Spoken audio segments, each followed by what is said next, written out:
à neve!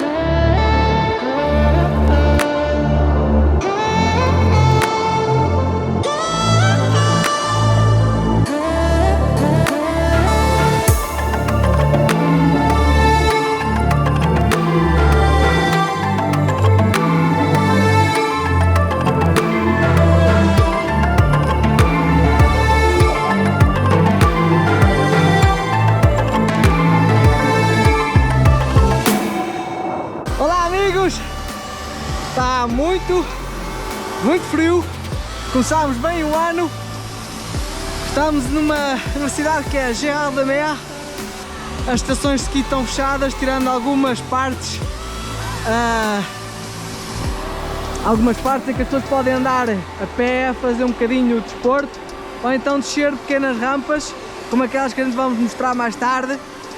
Desejamos a todos um bom ano, aqueles que seguem o nosso canal, a nossa página do YouTube. Está muito frio. Aproveitem o vosso ano também, muita saúde e que todos os vossos desejos se realizem. Quem vai primeiro? Eu tô cansado.